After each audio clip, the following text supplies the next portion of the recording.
stage, welcome, hi. You look amazing after such an energetic show. Please put your drinks on the table, no problem. Pleasure to meet you. Welcome to Lucerne. And guys, honestly, the energy on stage is amazing. How do you keep up that level for almost like 42 years? What's the secret? Tell me. I would guess the secret is love for music, really. Pride in what we're able to do. We're really lucky, all of us. You know, if we hadn't been doing this, who knows where we'd be. We would be crazy, even more crazy. But I mean, also the love of, I mean, look at these.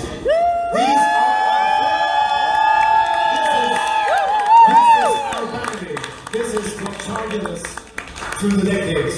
Woo! Through that. And it's amazing, you guys, you just toured Far East. And if you perform there, what do people know your songs? Do they sing along?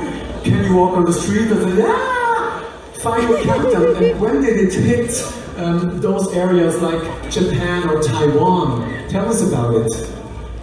Well, I think actually, Japan was one of the first countries where we had success, and it was before the final countdown. Actually, we had a great song called Seven Doors Hotel. Woo! Yeah! So we've been to Japan about 20 times. Taiwan, maybe 3 or 4 times. Okay. Yeah. And your own country pays tribute to your musical journey that you did. You just received an honor, a prize from the Swedish government award for music exports. How is that to receive this honor after such a long time in your own country? Seriously, it feels like we're 5 morons from the suburb suddenly stepping into, you know, the fine room. yeah, well, I think the ceremony was held at the Foreign Ministry in Stockholm. You know, so we were there having lunch with the ministers, discussing the future of the Swedish music export. So if music goes to shits in Sweden in the future, it's our fault. So, did any of the original ABBA members congratulate you for this award? You know each other? Like Björn or... Well, we met them a couple of times, but they were not there. No. But still, amazing. I think it's very important, a small country, that you carry out the message to your own, probably great music scene that you have, and also internationally. Now, let's stay a little bit, go back to Far East, to have an idea, because we have not been able to be there. So there was a Tokyo Dome City Hall. How is it to play there? I think you posted an amazing shot from the drums to this venue.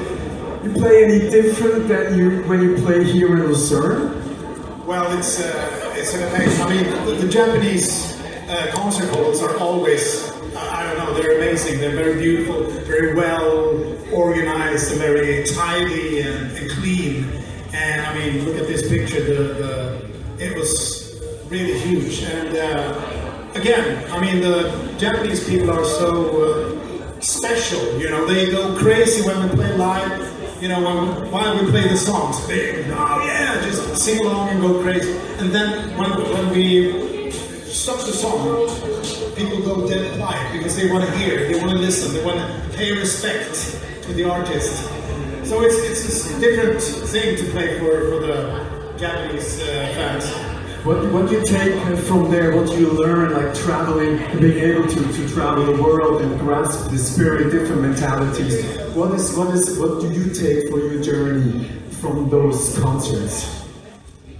Well, not only from those countries, but we've been to so many places. Sometimes I say we've been everywhere, but I haven't seen shit. Because, you know, you go there and you play and then you leave. But as soon as we have some time to explore wherever we go, it's very interesting. Like today, I was taking a walk out here. It's amazing. So beautiful with the mountains on the other side.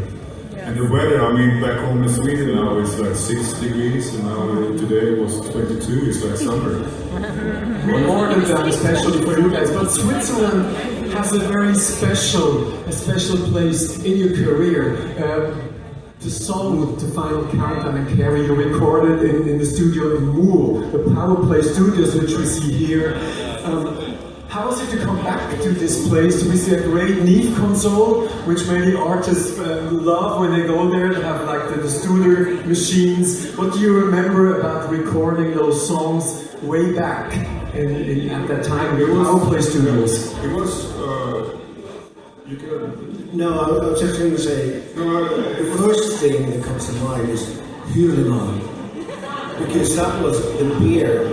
Yeah, the beer stood outside the door every morning, and I was like, wow, is that coming in? All right. Oh, really well. No, it was really good conditions to record the album, because we lived in the studio in the house where the studio was. You walk up in the morning, you see the Alps, and beautiful sights of the city. And you go out, play some pool, and then you go down to the studio and record. It was actually really good. We see a little clip 40 years later when you went back to the studio and then went to the recording rooms. Yeah. The scene was crowd when we record the Final Countdown, Cherokee, all that stuff, Rock the Night. Here's the studio. We got John here. We used to, your drum kit was up there, on the window. Kevin and Wally was sitting here. And all the basics for the Final Countdown. Yeah, it's time when we used the carrot. We did put some extra keyboard. Kevin has a lot of this. The drums were here as well. So Ian was sitting here. So a long friendship with Switzerland. We feel very blessed, very honored. Did you ever imagine where it will take you? No, not then. No, we didn't have any idea. We had no idea. I mean, we didn't even think that about releasing singles or anything. And the record company said, "Oh, we're going to release Final Countdown." Okay, fine. And after they released it, it was number 1 in 25 countries or something. I strongly remember we started mixing the album, and Kevin, the producer of the album, he said, "Okay, guys, what do you think should be the first single of the album?" And we were like, "Single? What's that?" But someone suggested The Final Countdown, and I was like, "No way, that's not going to work." I was proven wrong. Thanks to you guys. Allow me the question, having such a massive hit, is it sometimes part of the blessing, also a curse, that you get reduced to just this one song? Of course, you have so much more to offer, as we can see a variety of albums, also the solo albums of Joey that he did. Is it sometimes hard that people know you just from maybe 1 or 2, 3 songs, and you say, "Man, we got such a huge repertoire of songs." How is that feeling for you? You know, the thing is it is like that for a lot of people, but not for you guys. So we're lucky to have these people who follow us and you know, listen to more than only the Final Countdown. But of course, the Final Countdown is a big song for us. And For us. And also, the song is a little bit more famous than the band, actually. Like, me and Nick once, I think we were in Schiphol, the airport in Holland. We stopped by and we had lunch, and the waitress, much younger than us, of course, and she said, "You guys look like you were playing in the band or something." "Yeah, what's the name of the band?" "Europe." And she goes, "Okay." She came back and said, "Do you guys have any favorite songs or anything?" And I said, "Yeah, maybe you heard of The Final Countdown." So she didn't recognize Europe, but she knows what The Final Countdown is. And that's pretty much happening all the time. So talking about the musical journey, when we see your current album, what's different when you produce, when you write songs? Obviously there's also a friendship, like a boys' friendship amongst each other. If you travel that much, if you work together, how does that feel if you sit together and you say, well, okay, let's write some new songs? You do this individually and then you'll meet, you have great food and a great glass of wine or maybe 2 glasses of wines, and then you slowly proceed to write songs, produce them and put an album out. Well, yeah, it's something like that. I mean, there's a lot of sending sound files on the internet these days, but yeah, definitely we get together eventually and we try out the ideas in the rehearsal room, you know, as a band, and we, you know, discuss and we debate and we fight and we, you know, in the end we get along, you know, and good music comes out of that process, and I think it's a very important process for Europe, because the creative drive has always been the motif for the band to go on, you know, to produce new music and to be in the forefront all the time. So it's in the creative process, writing new songs is where the band is developing and where we're bonding, you know, as band members, and we really get close to each other and, you know, work hard and yeah, well, once you get out on the road, it's just about having fun and playing the songs, you know, so the studio work is really important for us. Unfortunately, I didn't find any pictures when you guys were young, just Joey, but actually my question was, what were your musical influences? What did you guys listen when you had that age? What was in your living room? What did your parents listen to? Was it also rock music? Was it something completely different, Swedish traditional stuff? Are we talking that age? Or? That age, yes, eventually. Tell me. I'm not sure if you were listening at that age. Alright, here we go. That was like, what, this age? Yeah, any age. I'd say Michael Schenker Group, and Scorpions, Led Zeppelin, and Led Sabbath, Deep Purple, Rainbow, yeah, Led Zeppelin, Led Zeppelin, Beatles, Led Zeppelin. All the good rock and roll from UK. Yeah. Most of the bands were from England, apart from Van Halen, of course. yeah, Scorpions from Germany, of course. But, So talk about Van Halen. Tell me, what is the original sound of Final Countdown? Is it the same sound they use for Jump, or is it a different sound? Is it a Uno sound, or what's the original sound? What did you use? Oh, you mean for the sort of... Oh, you're good. Oh, No? yeah. No, it's a combination of different sounds from partly. You're really interested in that technical part, aren't you? it was a Roland GX8P and a DX7 rack. TX816. Yeah, right. The drummer knows more about it. This is just musicians talking. No worries.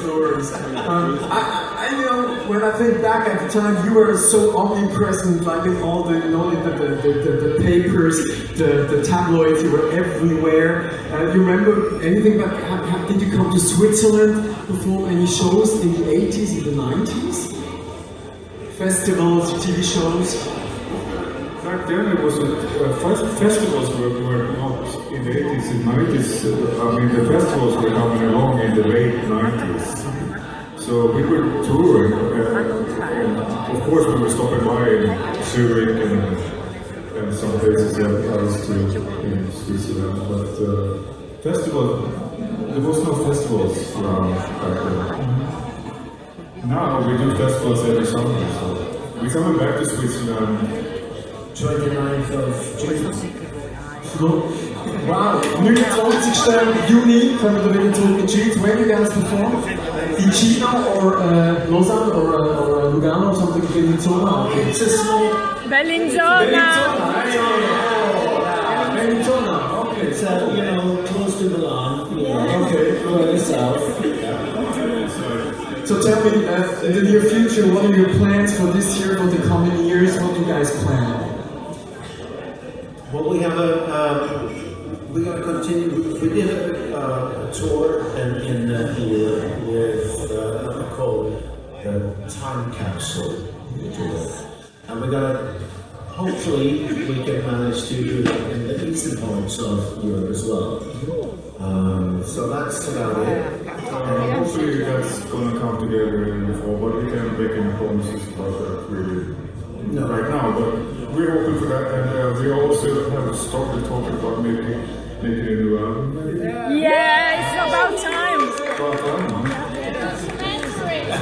It's about So as time. long as you keep the dynamics, the amazing energy on stage, the quality of live music and vocals, which is nothing is for granted after such a long time. I hope you keep that for the next 50 years, and hopefully for many returns to this place, to many other places. Woo! Thank you so much for talking.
I took a picture with you before, right? Remember?